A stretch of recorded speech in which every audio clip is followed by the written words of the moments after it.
What is up? Welcome to the channel. My name is Beau, and I know I'm coming in a little strong here. I have no idea what my intro is supposed to be. I have no idea what's going on with this deal. But my name's Beau. This is Ben. Ben's a cool guy. You might see him here and there.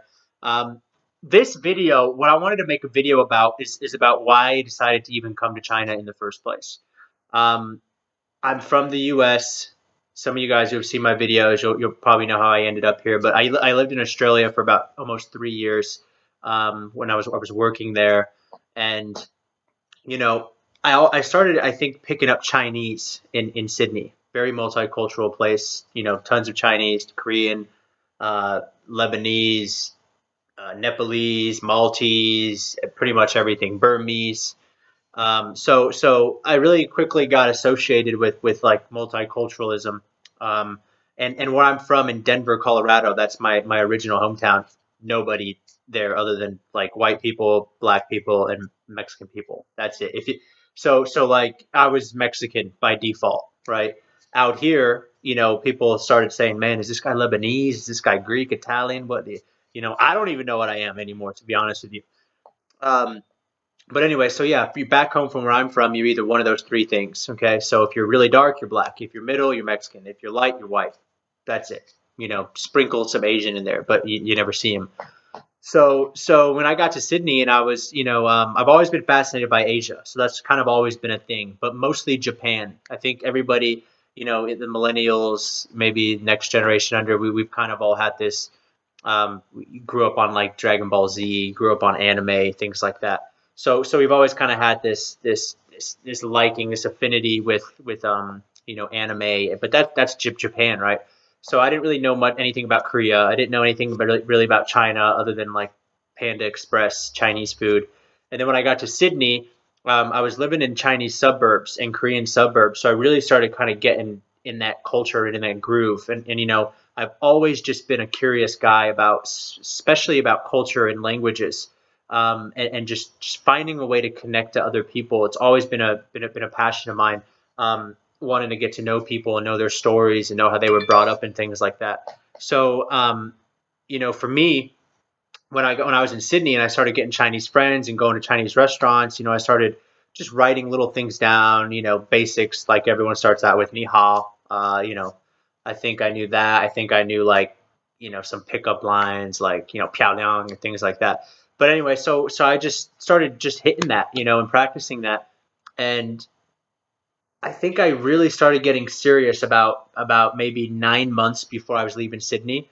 Um, I made a decision. You know what? If I'm gonna get really good at this Chinese thing, I love traveling. I wanna travel, but I also want to work, and I don't want to just waste money while I'm on the road and come back to my hometown with nothing. So how can I still travel, still get that culture, that experience, but also, have money and be financially responsible and advance my career along the way. And China for me was like, it kind of just landed in my lap. I met a guy who knew a guy who knew a guy who knew a school, kind of thing, and I just followed that up, and it just worked itself out. And now I'm working here at Shane's school, and it's been phenomenal. But really, the ultimate decision was like I can still get all those things I like while teaching English. And advance my Chinese. So I guess the major reasons I came out here was to learn Chinese and to continue with this adventure that I'm on, this traveling, this lifestyle, this culture excursion. And then, I can also still pay attention to my finances, right?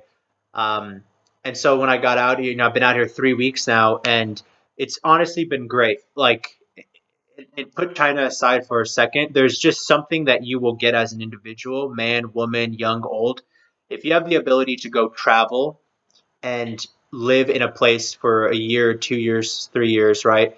And work and challenge yourself culturally with language barriers and not nobody knowing you and just going at it on your own and making opportunity. If you can do that, it really creates a sense of discipline, of management, like time management. It instills the right habits. You could also get bad habits, okay? Um, and it gives you responsibility, but it also just gives you access to the world. it's just so far immeasurable how what you can get out of moving yourself to another place. And a lot of people don't do it. And I think that most of it's just fear, and it's people around them basically giving them fear. But if you're somebody who's thinking of traveling, right, and I'm going to do a lot of videos about this traveling, and really go in more concisely about what it's done for me and how it can help you, and give you some more, based off my traveling experience, some advice, and things to take away. I'll give you some of that stuff, but in a different video. But if you're thinking about traveling, it doesn't have to be to China, but if you're thinking about going somewhere and working in a place, or you're an expat and you can have an option to move from one company, if it's a big company and they have a place of business in a foreign country, freaking do it. Okay? The only thing that's going to change is you. And that's why we're here. Survival is about change. Okay? You start your life as an infant, and then in the middle, until you die, until you stop, this is all change. Age, maturity, your opinions, your values, you like you're biologically an organism. You're going to change. So why would you just try to nothing stays flat. We're not built to stay flat and do nothing, right? And whatever you think, the comfort thing, like, you know when you were little, that was not even an issue for you to think about. Like, we instinctively as human beings are curious by nature. Like, we want to. It wasn't until our parents started slapping our hands, or your teachers and your principals and other adults and people started putting these things in your head, like, don't talk to strangers, don't do this, keep your voice down, be seen but not heard, like play small, be happy with what you got. When all this shit started coming in is when we started making sense of, okay, I'm going to stay in my little hole where it's comfortable and it's safe, and I'm making 80K a year and I'm happy, and that's my life, and I'm going to get a house and kids, and it's going to be it. By 35, I'm locked in, I'm done. These are such old beliefs that we all have, um, based out of fear from a different generation that is far removed from where this world where we live in, you and me now, is going. Tech industry revolution, right? All things have changed now. The world is just becoming tighter. And the faster you can get out there and get the world, or bring the world to you, the more you're going to be ahead in the marketplace. All right. I'm teaching English today. It's not what I'm going to be doing tomorrow. Right. What I don't mean that literally. What I mean is, right now I'm teaching English. Does that mean I'm an English teacher for the rest of my life? No. I'm in China right now. Does that mean I'm going to live here for the rest of my life? No. All right. I'm 27 now. I'm going to be 28. Okay. Things will continue to move on. But as long as I'm just looking up to the next best thing and challenging myself as an organism and changing, and evolving and surviving, I'm going to be able to always stay ahead. But it's the moment you decide, like, this is it for me, I'm good. That's the moment things start happening, bad things. All right. So, make some more videos later on about that stuff. But I just want you guys to keep in mind, um, you know, make a decision to go somewhere because you want to advance your life and yourself, and you want to meet people, right? Not everyone's going to go to China for the same reason I went to. Not everyone's going to care about learning Chinese. A lot of people over here that don't study Chinese. That's fine. Most people don't, or most people do, and then they give up on it. Okay. Um, so if that's not your thing, what is your thing, right? You know, maybe you're just tired of where you're at. Maybe you just need a new challenge. Maybe you just need a break, right? Okay.